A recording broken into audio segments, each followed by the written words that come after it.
हम लोग चर्चा किए थे बैलेंसिंग इक्वेशन पर किए थे और बैलेंसिंग इक्वेशन पर चर्चा किए थे कल। शायद वो आपका वो चीज़ कंप्लीट हुआ था। आज आपका जो चैप्टर है वही है।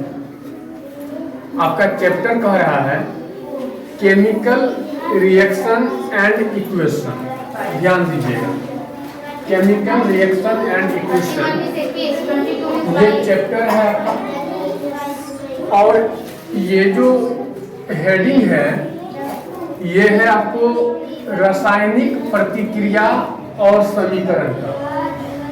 इसमें से कुछ समीकरण को कल हम लोग देखे थे और आप इसको समझे थे, लेकिन आज जो है प्रतिक्रिया के साथ साथ समीकरण, क्योंकि रिएक्शन है और इक्वेशन है।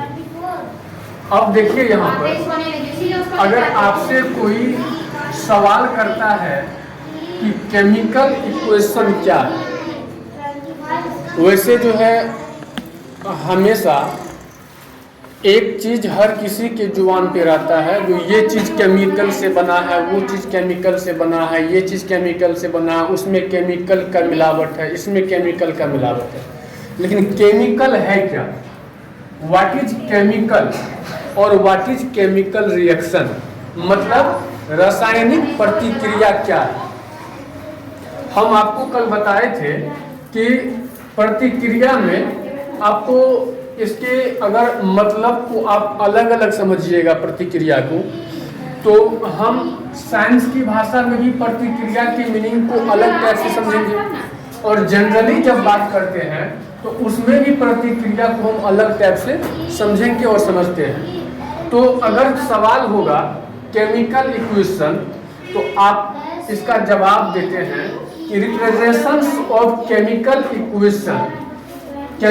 Equation using symbol. सिंबल तो आप समझते हैं, सिंबल का मतलब प्रतीक होता है और संकेत होता है और चिन्ह होता है। संकेत बोल लीजिए, चिन्ह बोल लीजिए या प्रतीक बोल लीजिए। तो using symbols and formulas of the substance is called chemical equation.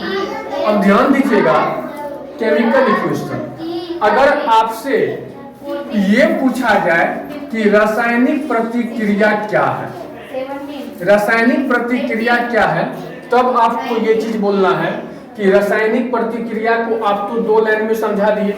अब इस 2 लाइन में समझाने के बाद अगर मान के चलिए हर एक जगह इंग्लिश में नहीं बोला जाता है, कोई अगर आपसे हिंदी में सवाल पूछ लिया है जो रासायनिक प्रतिक्रिया क्या है, आप उसके बारे में 2 शब्द बोलो, या कोई अगर आपको इंग्लिश में पूछ दिया है जो व्हाट इज केमिकल रिएक्शन क्या है, उसके बारे में आप बोलिए। तो जो जिस भाषा में आपसे अगर पूछे आपको उस भाषा में क्या करना है, जवाब दे देना है। रासायनिक अभिक्रिया का किसी भी पदार्थ के प्रतीक जो होता है, अभी हम बात किए प्रतीक का मतलब किसका बात किए थे, सिंबल का बात किए थे। जैसे आपका नाम अविनाश है तो अविनाश का सिंबल क्या होगा, ए होगा। अविनाश का सिंबल संकेत ए होगा। जैसे मान के चलिए अगर आप एलिमेंट्स को पढ़ते हैं तो एलिमेंट्स को पढ़ने के क्रम में उसका सिंबल रहता है, उसका एटॉमिक नंबर रहता है, फिर उसका मास होता है। आपको पूछेगा ऑक्सीजन का सिंबल क्या है, आप ओ बोल देते हैं बिना किसी झिझक के। तो वही रूल को अप्लाई करके आपको बोलना है।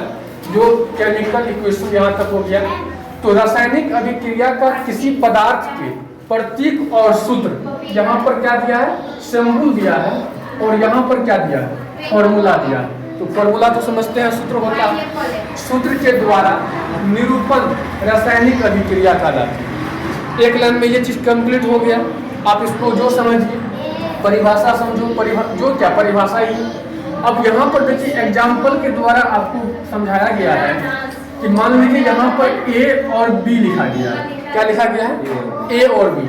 अब ए और बी के जगह पर आप कुछ भी लिख सकते हैं, मतलब ये एग्जाम्पल आपको समझाने के लिए, ठीक। ए प्लस बी, और इस चिन्ह को तो आप समझते ही हैं, जो इस चिन्ह को आप एरो कह लीजिए या समीकरण का चिन्ह बोल लीजिए। उसके बाद क्या है सी और डी, उसके बाद क्या है सी और डी, ए प्लस बी यहाँ पर है और सी और डी इन दिस इक्वेशन, मतलब ए प्लस बी सी और डी ये क्या है, ये इक्वेशन, मतलब ये क्या है, ये समीकरण है। क्या है, ये समीकरण है। ठीक, अब इसमें a प्लस बी, उसके बाद क्या दिया a एंड b, मतलब a and b are called reaction, यानी a और b जो है इसमें क्या होता है, रिएक्टेड होता है। रिएक्टेड तो समझ गए। उसके बाद क्या है C and D are called product, मतलब क्या A B में रिएक्शन हो रहा है और C और D में, ये C और D क्या है, C और D प्रोडक्ट है। हम आपको कल भी बताए थे प्रोडक्ट का मतलब उत्पाद है, बात समझ गए। तो A B में रिएक्ट हो रहा है और C और D क्या है, C D आपको प्रोडक्ट है। तो यहाँ पर एक आपको रिएक्ट मिला, दूसरा आपको प्रोडक्ट मिला, तब जाकर के वो क्या होता है, इक्वेशन बनता है, इक्वेशन। अब यहाँ पर ध्यान दीजिएगा, आपको दिया है type of reaction. Type of reaction का मतलब क्या, यानी कि प्रतिक्रिया जो है, जो आप प्रतिक्रिया देते हैं या जो प्रतिक्रिया होता है, उस प्रतिक्रिया का ये क्या है, प्रकार है। जैसे मान के चलिए जो भी आप बातचीत करते हैं उसमें नहीं कहता है, जैसे बातचीत करने के कितने टाइप, तो पहले हम सुनते हैं, उसके बाद समझते हैं, तब बोलते हैं। बातचीत में भी 3 चीज़ होता है, किसी की बात को पहले सुनना चाहिए, उसके बाद समझना चाहिए, अब तब जा कर के आपको अपना जवाब उसको देना चाहिए, बोलना चाहिए। अगर आप बिना सुने,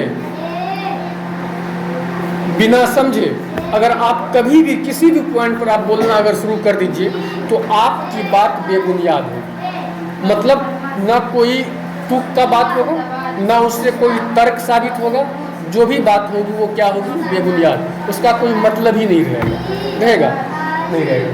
तो यहाँ पर आपको दिया टाइप ऑफ रिएक्शन, यानी कि प्रतिक्रिया के जो प्रकार है, प्रतिक्रिया के प्रकार में पहला नाम दिया है कंबोशन रिएक्शन। अब यहाँ पर देखिए ये कंबोशन रिएक्शन क्या होता है, ये कंबोशन रिएक्शन होता है आपको संयोजन प्रतिक्रिया। क्या होता है, संयोजन प्रतिक्रिया। जैसे इसके 4-5 रूप हैं, लेकिन आज 2 तक ही रहना है। तो ये आपको क्या हो गया, कंबोशन रिएक्शन, संयोजन प्रतिक्रिया। अब संयोजन प्रतिक्रिया में देखिए हमने लिखा है a single product. Single product को समझ गए, सिंगल का मतलब क्या, एक। अगर इंग्लिश में बात होगी तो सिंगल का मतलब एकल होता है। क्या होता है, एकल, एकल। A single product is formed from two or more real, मतलब क्या, 2 या 2 से अधिक। एक एकल जो होता है और सिंगल प्रोडक्ट है, तो और सिंगल प्रोडक्ट को आप एक बोलेंगे। एक एकल उत्पाद जो यहाँ पर है, ये प्रोडक्ट जो उत्पाद यहाँ पर है, ये क्या करता है, ये 2 या 2 से अधिक अभिकारकों से बनता है। अभिकारक कल बताए थे, जो मान के चलिए अभिकारक होता है और क्रिया कारक होता है। क्रिया कारक बोल लीजिए चाहे अभिकारक बोल लीजिए, दोनों नाम सेम होता है, तो याद रखिएगा। तो यहाँ पर क्या है, एक एकल उत्पाद 2 या 2 से अधिक अभिकारकों से बनता है। अब यहाँ पर ध्यान दीजिएगा, इसका तो ये हो गया जो इसमें कंबोशन रिएक्शन में आपको इसके अंतर्गत आपको ये चीज आता है। अब ये जो आपको यहाँ पर बना है, तो ये तो केवल बना, लेकिन ये किस एग्जाम्पल के द्वारा बना। जैसे मान लीजिए ये चीज बना तो एग्जाम्पल भी होगा, तो इसका एग्जाम्पल यहाँ पर ये जो Eg देख रहे हैं 2Mg + O2। Mg तो समझते होंगे, मैग्नीशियम होता है। और आपको अगर एलिमेंट्स जो नाम दिया है, एलिमेंट्स कितने होते हैं टोटल, 118 जल्द दीजिए, 118 एलिमेंट्स में अगर आप 118 का नाम याद रखेंगे, उसका आपको एटॉमिक नंबर जो होता है, परमाणु संख्या, वो अगर आपको याद रहेगा, तो आपको इस टाइप के जितने भी एग्जाम्पल मिलेंगे, आप उसको एक लाइन में समझ जाइएगा। हम अभी मैग्नीशियम क्यों बोले, क्योंकि मैग्नीशियम जो एलिमेंट्स है उसका Mg से आपको ये होता है, जब उसको याद कीजिएगा तो 2Mg प्लस O2, और ये जो समीकरण का चिन्ह है 2MgO। कल जो समीकरण आपको निरूपित हुआ था सेम टू सेम पोजीशन यहाँ पर आपको दिख रहा है। तो ये एग्जाम्पल जो है, ये एग्जाम्पल से साबित क्या हुआ, ये कौन सा एग्जाम्पल है, ये एग्जाम्पल है संयोजन प्रतिक्रिया का। किसका एग्जाम्पल है, संयोजन प्रतिक्रिया। अब इसके बाद देख लीजिए, ये 1 नंबर के बाद ये यहाँ पर 2 नंबर है, डिस्प्लेसमेंट रिएक्शन। डिस्प्लेसमेंट हम बताए थे, डिस्प्लेसमेंट नहीं, डिस्प्लेसमेंट। डिस्प्लेसमेंट जो होता है इसको हम बोलते हैं, डिस्प्लेसमेंट को विस्थापन, क्या बोलते हैं, विस्थापन बोलते हैं। तो ये डिस्प्लेसमेंट रिएक्शन हुआ, तो इसको हम बोलेंगे विस्थापन अभिक्रिया। अब ध्यान दीजिएगा, इसमें क्या दिया है, 1 element is displaced by another element. Another element means क्या, अनदर एलिमेंट मीन्स क्या, एक तत्व जो है, तत्व तो एलिमेंट्स होता है, एक तत्व जो है वो दूसरे तत्व के द्वारा क्या होता है, विस्थापित होता है। अब आपसे पूछेगा जो ये डिस्प्लेसमेंट विस्थापन अभिक्रिया है या विस्थापन प्रतिक्रिया है, लेकिन विस्थापन का मतलब क्या होता है, विस्थापन का मतलब होता है अविनाश अलग अलग होना। क्या होता है, अलग अलग होना। याद रहेगा, यहाँ पर क्या है, एक तत्व, किसी एक तत्व को लीजिएगा, एक तत्व फिर दूसरे तत्व के द्वारा क्या होता है, वो विस्थापित होता है। अब देखिए इसका एग्जाम्पल आपको क्या है, यहाँ पर इजी में Z और N क्या हुआ, ये किसका, जिंक हुआ। और जिंक आप समझते होंगे, जिंक किसको बोलते हैं, नॉन मेटल। वो हम नहीं बोलते। जिंक खाद का नाम सुनते हैं ना, यूरिया, पोटाश, ये पोटासियम होता है, वो नाम सुने हैं, जो आपको किसानों के लिए बहुत ही ज़्यादा काम में आते हैं। तो यहाँ पर क्या है, Zn प्लस CuSO4 और ये चीज ZnSO4 Cu।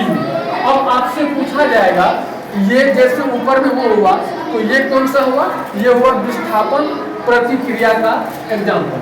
अब ये दो चीज जो आपको दिखा है, या दो चीज को जो आप समझे, ये आपका, अगर आप ये चाहते हैं कि ये तमाम चीज़ों को हम बनाने के क्रम में हम कभी ना भूले, तो इसके लिए जो आपको ये एलिमेंट्स दिया है, इट्स एलिमेंट्स को, जैसे हम आपको उस दिन फॉर्मूला सब लिखवाए थे, याद कर लीजिए, फॉर्मूला सब याद रहेगा, साइंस का टॉपिक ऑलरेडी अपने आप बढ़ती जाएगा। ठीक उसी प्रकार से यहाँ पर का जो एलिमेंट्स है, ये एलिमेंट्स अगर आपको 118 का 118 अगर आपको याद हो जाएगा, तो आपको इन तमाम चीज़ों को समझने में और लिखने में, जानने में कोई परेशानी नहीं होगी। बात समझ गए? ठीक, उसके बाद यहाँ से हम लोग फिर आगे बढ़ेंगे, तब तक के लिए रेस्ट, और इसको आप नोट कीजिए।